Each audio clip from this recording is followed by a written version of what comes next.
up in the next segment, we're going to be taking some of your phone calls, and I'm going to play this clip and get Bob Chapman's take on it of Congressman Pete Stark.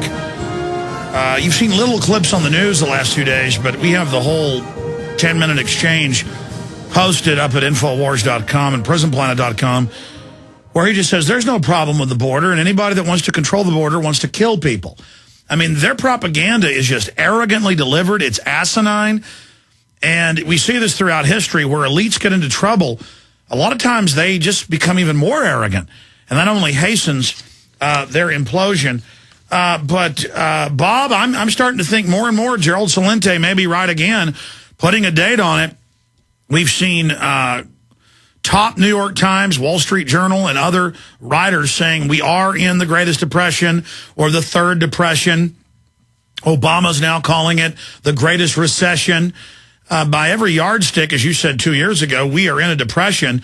Do you think they may announce it? Because they're now saying they're not going to have a second stimulus, which you've said would put this off another year.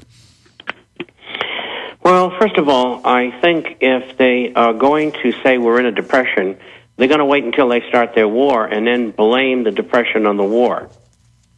That's logical, and that's what they've done before. And so that might be an up-and-coming event that may start out in a limited way with Iran and may spread. Russia may be brought into it, and the recent apprehension of these spies might be a lead into that, as you indicated it could be a lead into something. And so, you know, the groundwork is there. And they could very well go ahead with it, but I don't think they're going to use the word depression.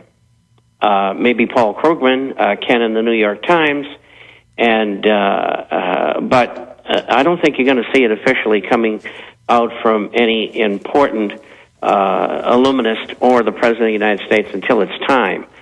And as far as stimulus in the economy, I don't think under present circumstances they can get the stimulus they want, although maybe it's still possible. But, you know, the Federal Reserve is perfectly capable of putting $5 trillion into the economy between now and the election 2.5 years from now. And that could keep the markets up to an extent. Although I do think they're going down, maybe they wouldn't during that time period go as low as they might go. But they have the ability to keep the economy going sideways to slightly higher. I think they could get employment going in the other direction, and they could do that by allowing or forcing banks to lend to small and medium-sized businesses, which they're not doing. And that money is being held in abeyance, so they have lots of it. Well, Bob, we're only 4 months away from the election. I mean, if they're going to fully implode the economy and start a war, wouldn't they start the war before the election and then implode the economy fully after the election? Good timing. That's what I expect them to do. And the talk about the devaluation of the dollar is true. Max is right. Max got wonderful stuff he's putting out, and so is Gerald. And you know, and yourself, we just keep on hammering. I just love it because we're going to get them. They're not going to be successful. Here's just a little very painful. Here's just a little side note. 70 million expired flu vaccines admitted to be incinerated as waste. That's being reported by the Associated Press, also Natural News. But now they admit that no one needed to take the H1N1 shot, that it was also dangerous. But separately, they're trying to make people take last year's shot, recommending it. I mean, they are just totally discrediting themselves. Or is the government and these criminal corporations, are they marketing to that 30% that they know is as dumb as a box of rocks? And they always will. That's why Hollywood points their pitches towards 12 and 13-year-old mentalities. And things haven't changed that much, you know, over the intervening years, we'll say, since the beginning of the 20th century. People are still fundamentally intellectually the same. and all of the teaching in the world, and can't raise an IQ very much.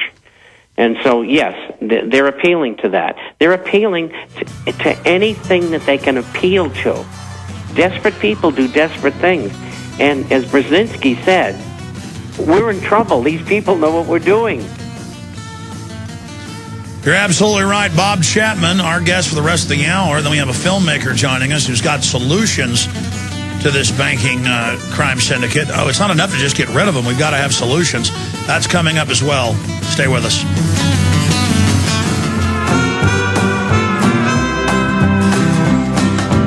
Don't call my name out your window. There's a couple of clips I want to play right now and get Bob's take on. The first one is Herman von Rompuy from back in November, saying the G20 and the Copenhagen Summit is going to be the birth of global governance.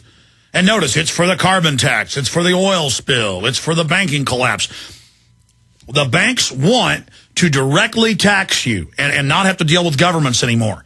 They want to be above it and create a new level of Ponzi scheme. Actual world government run by private interest. So let's go ahead and play that clip, and then I want to move on to another traitor, another arrogant sack of horse manure. I'm sorry to use that term. It's the only way to describe him, Congressman Pete Stark. But let's play Herman von Rompuy. Here it is. These problems can be overcome by a joint effort in and between our countries.